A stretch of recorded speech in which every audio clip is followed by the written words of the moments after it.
Hey kids, this is Chef Jack. Our month-long tribute to Jack the King Kirby continues, and this time we quite ironically are paying tribute to Kirby by taking a look at the way Marvel Comics is paying tribute to him. What they're doing is this. As part of their own recognition of Jack Kirby's upcoming 100th birthday, Marvel Comics is releasing shiny new reprints of some of the King's greatest Marvel creations, including Thor and the Incredible Hulk and Iron Man and the Black Panther. You can compare this to the DC tribute, which is made up of new stories told in the grand Kirby style using Kirby-created characters. Me, I prefer the DC tribute, but, personal opinions and all that. Anyway, I'm digressing. Marvel's calling this the Marvel True Believers. Each issue is going to be on sale for only $1. Unfortunately, the Fantastic Four is specifically not being included in these reprints, which, to be honest, makes me want to travel to the offices of whichever Disney executive made this decision. And it's going to be a Disney executive because Disney doesn't own the rights to the Fantastic Four, so they're trying to erase them from the awareness of the average Marvel fan. Anyway, I want to find this guy, and I want to kick him right in the jimmies. But I'm digressing again. Anyway, we're going to be taking a look at these tribute reprints and talking about them. First up is the reprint of Avengers number 4. Now, I'm going to be honest here, I do not have a copy of the Marvel True Believers reprint in front of me, but you know what? Lo and behold, I do happen to have a copy of the original printing of Avengers number 4 from 1963. So you know what? I think that's going to be good enough. Oh, and just FYI, I am not doing a page-by-page reading of the comic. That's Englantine's thing. I might go through several of the pages, but I'm not going to do the entire thing. First off, just take a look at this cover. This is a classic Kirby cover. Now, according to the Marvel database, this cover has been copied and parodied over 30 times since 1963, both by DC Comics and Marvel. In fact, it was copied at least twice by later issues of the Avengers title. And it's clear why. This title is dynamic, and it's colorful, and it's eye-grabbing. The characters are just leaping out towards you. It's exciting. And I love the blurb. Also in this sensational issue, Submariner. If I remember the timing right here, he'd only been brought back in Fantastic Four number 4, and they were still trying to figure out if he was going to be a hero or a villain. So, yeah, the advertising kind of fits. I'm going to stop for just a second and show you the inside of the front cover. I really have to, because this just shows you what the difference between a 50-year-old, almost 60-year-old comic book and a modern comic book is. There are still ads all over comic books these days, don't get me wrong. But when's the last time you saw an ad for a speed reading course, huh? I mean, these sorts of black and white text-only ads, the days for those things are long over. I mean, these days you got, what, video games and candy and the occasional toy? This takes me back, folks. The first page of the actual comic is another relic of the Silver Age. Though, maybe they still did them in part of the early Bronze Age, I guess. For the longest time, the comics used to start out with what I like to think of as the summary page. Here's the plot of the issue. Here's an exciting image that tells you the plot of the issue. Maybe there's some commentary. This is the story we're going to be telling in this issue. So come on in. The water's fine. You're going to enjoy reading this story. Of course, generally the plot summary was, incomplete bullshit. And sometimes the issue told a story that just didn't occur on the summary at all. Or, only partially or whatever. But nobody complained. Nobody complained. For example, if you believe this page, the introduction of Captain America to the Avengers is a nice, peaceful, come on in, join our club sort of thing. When you know better, this was the heyday of the superheroes meet, superheroes fight, superheroes then become friends days. You know that there's not going to be a peaceful meeting here. I do want to point out another piece of bullshit that's going on here. See that note in the lower corner? Jack Kirby drew the original Captain America during the golden age of comics. True, that's not the bullshit part. Stan Lee's first script during the fabled days was Captain America. Also true. That's still not the bullshit part. But here it comes. The Chronicle of Comicdom turns full circle. Yeah, that's the bullshit. This paragraph implies that Kirby and Lee worked on the original Captain America together during the Golden Age, but that never happened. Never happened once. Stan Lee did write a couple of scripts for Captain America, but it was after Jack Kirby and Joe Simon had jumped ship over to DC Comics because Marvel Comics was basically screwing them out of money that they were owed for creating and for writing Captain America. So yeah, that part is the bullshit. So then we get a page that's almost completely exposition. I mean, the first 4 panels are all, set up for the story. Remember the awesome battle that happened in the previous issues that you may or may not have actually read if you're only just joining us now. The Avengers fought the Submariner. They drove him away. They didn't beat him because, that would be wrong or something. And so he's swimming around. He's looking for the rest of the Atlanteans because apparently they went to war against the human race and, well, they lost, and now they're ticked. So the actual story starts when Namor, at the North Pole, comes across a group of Eskimos who are worshiping a mysterious figure in a block of ice. Now, I gotta tell you, for as much as I really like some of the Marvel Silver Age stories, this is a point that has always made me wince. I mean, this is real cringeworthy here. You see, the Submariner and Captain America have had a working relationship previous. I mean, back during World War II, they fought Nazis together as members of the Invaders and the All-Winter Squad. They were side by side, facing down machine guns. And in this issue, the Submariner just, it's a mysterious man in a block of ice. I cannot possibly recognize him. That ice doesn't look that thick, guys. And Captain America is still wearing his red, white, and blue suit. How the hell did the Submariner not notice that this was Steve Rogers under that ice? Now, yeah, I know. It was later retconned away that, Submariner had amnesia problems and Captain America, he was in the ice and maybe he just couldn't recognize it. But sorry, it just doesn't fly with me. But, hey, maybe this is just me. Anyway, back to the comic. You've also got to love how this highly isolated tribe of Eskimos recognized Namor the Submariner. I mean, I don't see any power poles. I don't see any, there's no cable out here, guys. And this is before cell phones, and I doubt they got TV reception. How the hell do they know who Namor is? I don't see any towns. They seem to be, and they're worshiping a man who's frozen in a block of ice. These guys are not advanced thinkers. So how did they even know who Namor was? But you know what? It's these kind of inherent contradictions that make Silver Age comics so damn fun to read. Because you sit there and you wonder, the hell? Anyway, let's get back to it. In another astounding coincidence, the Avengers just happened to be sailing on past in their submarine. You knew the Avengers had their own submarine, right? And anyway, their submarine has this big window, and they quite literally spot Steve Rogers floating on by. And they send Giant Man to grab him. Giant Man able to speak underwater, obviously, and they grab him and they bring him into the submarine, resulting in what may well be one of the most famous Silver Age panels in any comic. The reveal that, oh my god, there's Captain America.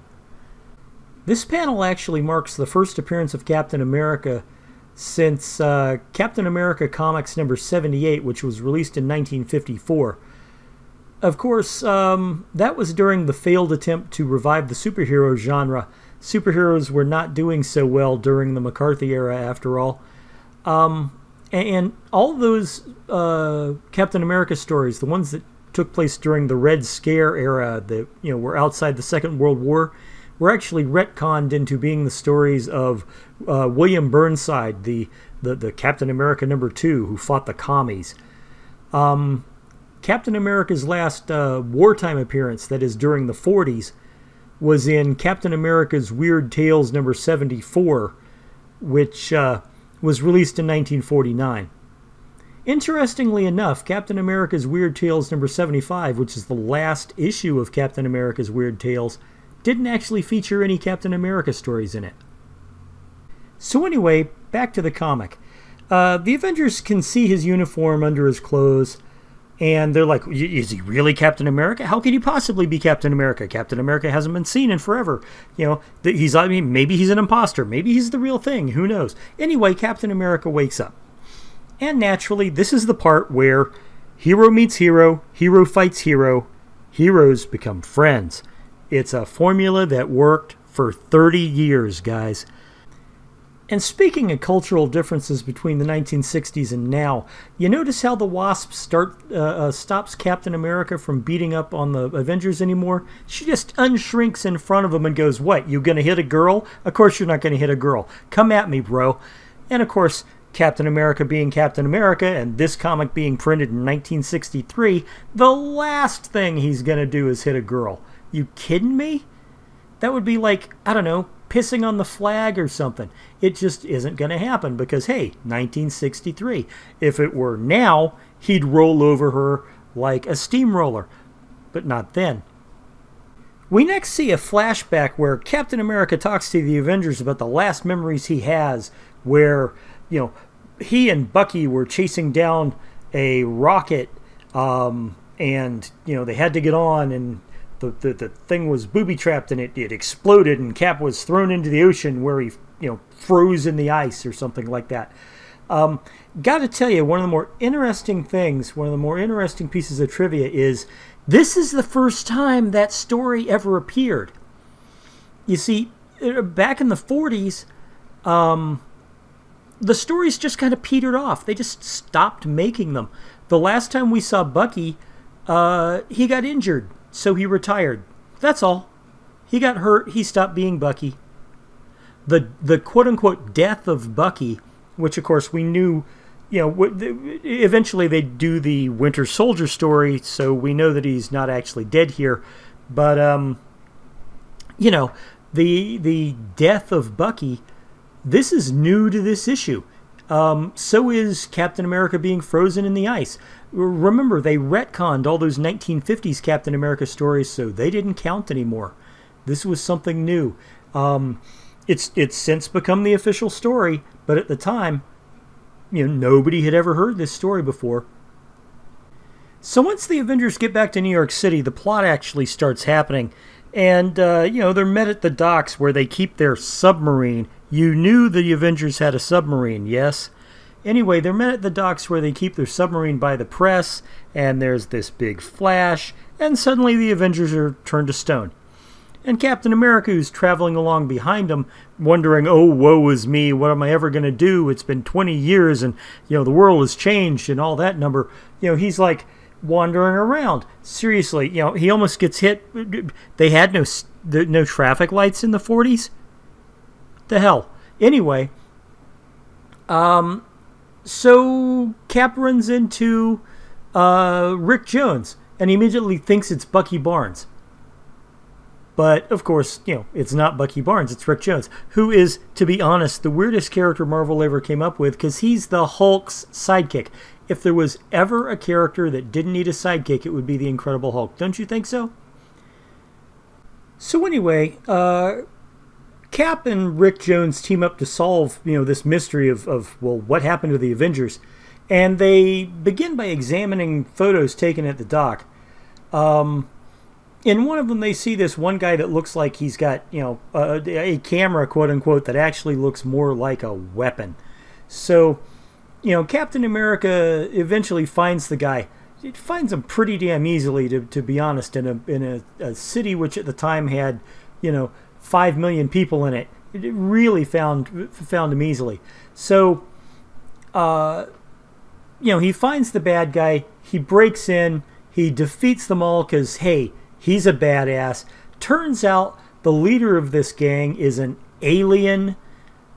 He's a member of an alien race called the Dabari. And the alien says, oh my, I'm sorry, but my spaceship crashed and it's now on the bottom of the ocean. And Namor the Submariner, remember him? He showed up in the first part of this issue. Namor the Submariner promised to help, but only if I managed to turn the Avengers to stone. So, anyway, Cap then offers to help the alien to get his ship back, but only if he, frees the Avengers first. And the alien's like, all right, sure, why not? I don't care. I just want my ship. There are two quick moments during this sequence that I really, really enjoyed. And knowing as I do that at the time the Marvel Comics company was using the quote-unquote Marvel method, wherein the artist drew whatever the hell he wanted and the writer filled in the blanks and came up with a plot that fit the art. This means that Jack Kirby thought of this stuff, and I really think it's great. Anyway, the first moment is when Steve Rogers decides he's not going to be a mopey little bitch anymore and actually gets to work. He gets busy being the hero that he's supposed to be. And the second is when we find out that this alien has been on Earth for thousands of years, and he was the origin of the myth of Medusa because, he had the gun that could turn people to stone, and his hair looks like snakes, and, it's all very cool. I mean, it's silly, but that's okay. This is the Silver Age. There's supposed to be a little bit of silly in each one of these stories. So the alien, who, like I said, just wants his ship back so he can go home, restores the Avengers, and they go out to get his ship back, and they're working to get it to raise up to the surface, and they can't just pull it up because this is the 60s when Thor wasn't that strong and the Hulk wasn't that strong and nobody was strong enough to lift the Earth on their back.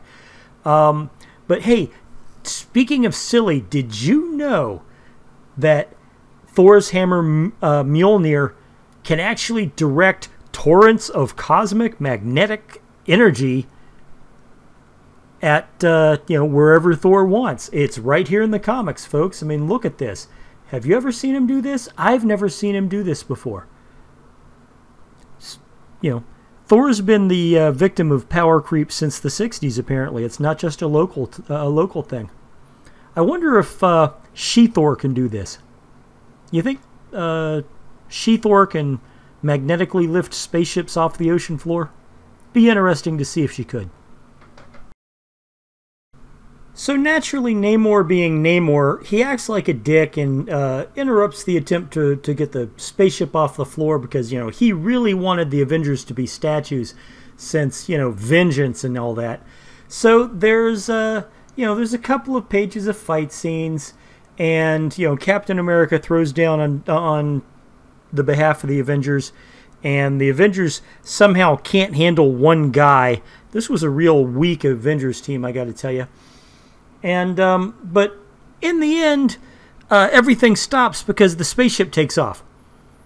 So it's kind of like a Deus Ex Machina, the story just kind of ends. And of course, the Namor jumps in the ocean and swims away, and the Avengers go back to New York City, and they officially offer Captain America a place on the team, and he does accept. And of course, Rick Jones, who once again, like I said, is the weirdest character Marvel ever came up with, is like, well, am I loyal to the Avengers or am I loyal to the Hulk? He's the Hulk's sidekick. Why does the Hulk need a sidekick? Who knows? Who knows? I'm not gonna answer that question. And there you have it, Avengers number 4, which, as I said, Marvel is reprinting as Marvel True Believers, a tribute to Jack Kirby's 100th birthday, which is coming up on the 28th. What did you think? Personally, I love this story. I think it's a classic. I mean, sure, yeah, I know I pointed out several points along it where it was, pretty silly. But like I said, this is the Silver Age. It's supposed to have a little silly to it. Let me know what you thought about this story in the comments below. Did you like it? Did you hate it? Did you, do you like the modern retellings? Because there've been a lot of them. Let us know. That's what the comments are there for. If you like this video, go ahead and click the like button. If you really like this video, go ahead and share this video with your friends so they can like it too. If you like what me and my brother are doing here on this channel, especially here now during Kirby month, we've got a VidMe and a Patreon page that are linked to below. Feel free to hop on over there and maybe drop $1 or $2 in the bucket. Every little bit helps, and we can always use the help. But even if you don't, thanks a lot for watching. We appreciate every single one of you. Thank you very, very much for watching.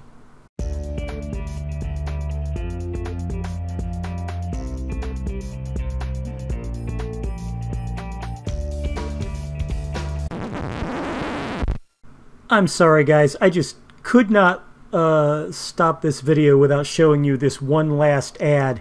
It is quite literally the inside of the back cover of the comic book. It's Mike Marvel's Dynaflex method for building up your body into a muscular He-Man. It uses isometric exercises, and as we know now, you can't get this kind of body using nothing but isometrics, so it was basically just a mail-order fraud scam. I looked into it, and it turns out that the model used in this ad, his name's not even Mike Marvel. His name's actually Joe Brummer. He was a minor league bodybuilder in the 50s. He also did some professional wrestling. Anyway, I just thought this ad was hilarious, and I wanted to share it with you. So, you guys have a good evening, and I will see you all next time.